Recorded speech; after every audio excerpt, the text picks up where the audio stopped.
حضرت سعید بن عامر الجمحی رضی اللہ تعالیٰ عنہ ایک صحابی ہیں، سیدنا فاروق اعظم رضی اللہ تعالیٰ عنہ نے انہیں حمص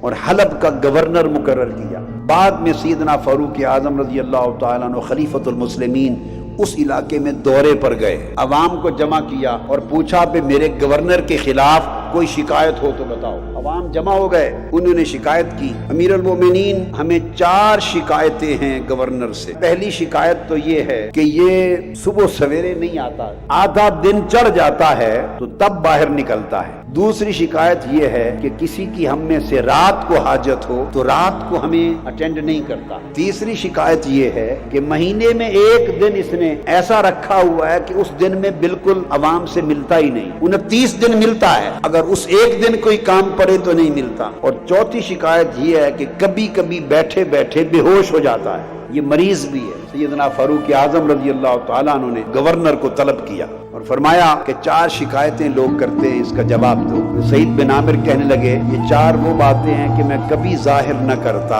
اگر عمر حکم نہ دیتا، عوام کا شکوہ ہے اس لیے بتاتا ہوں۔ فرمایا یہ جو پہلی شکایت ہے کہ یہ گھر سے نکلتا نہیں، دیر سے نکلتا ہے، اس کی وجہ یہ ہے ہمارے گھر میں کوئی ملازم نہیں ہے، صبح آٹا بھی میں خود گوندتا ہوں، بیوی میری سالن پکاتی ہے، میں آٹا گوندتا ہوں، وہ کوئی اور کام کر لیتی ہے، میں کچھ اور کام کر لیتا ہوں، ہم سارے گھر کے بچوں کا کام کاج، گھر کی صفائی میاں بیوی مل کے بانٹ کے کر لیتے ہیں، تو کام کر کے پھر تھوڑا سا دن چڑھتا ہے تو پھر میں شام تک چونکہ پورا وقت رعایا کو دیتا ہوں تب میں باہر آتا ہوں، اگر چھوڑ کے آ جاؤں تو پھر مہمان آتے ہیں، کسی کو کھانا کھلانا پلانا صفائی بٹھانے کا کوئی بندوبست نہیں، ہمارا ملازم کوئی نہیں۔ دوسری شکایت کی صرف دن کو ملتا ہے رات کو نہیں ملتا، اس نے کہا دن کو بندوں سے ملتا ہوں رات کو مولا سے ملتا ہوں۔ پھر پوچھا کہ یہ کہتے ہیں مہینے میں ایک دن بالکل نہیں ملتا، فرمایا ایک دن مقرر کیا ہوا ہے، گھر کے سارے کپڑے اپنے بھی بیوی کے بچوں کے مل کے میاں بیوی ہم دونوں سارا دن دھوتے ہیں۔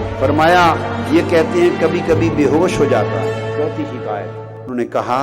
ہاں اس لیے بے ہوش ہو جاتا ہوں کہ خبیب انصاری جب مکہ میں تھے وہ صحابی ہو گئے تھے اور میں ابھی کافر تھا، مشرک تھا، وہ محمد کرتا تھا صلی اللہ علیہ وسلم، تو قریش نے اور سرداران مکہ نے اس کو پکڑ کے ایک پہاڑی کی چوٹی پہ لے جا کے اس کے جسم کے تھوڑا تھوڑا ٹکڑا کاٹتے تھے، اذیت دیتے تھے اور کہتے تھے کہ بتاؤ تمہیں اپنا مر جانا اچھا لگتا ہے یا اس جگہ محمد ہو تو پھر؟ اس نے کہا کہ تم یہ پوچھتے ہو محمد کی خاطر تو میں خود بھی میرے بیوی بچے سب کے گوشت کے ٹکڑے ہو جائیں تب بھی محمد کو گرم ہوا نہ لگنے دوں۔ اسی حال میں شہید ہو گیا اور میں اس کی مدد نہ کر سکا کیونکہ میں کافر تھا۔ مجھے وہ منظر یاد آتا ہے تو کانپ کے بے ہوش ہو جاتا ہوں کہ کہیں اسی پر گرفت نہ ہو جائے اور دوزخ میں پھینک نہ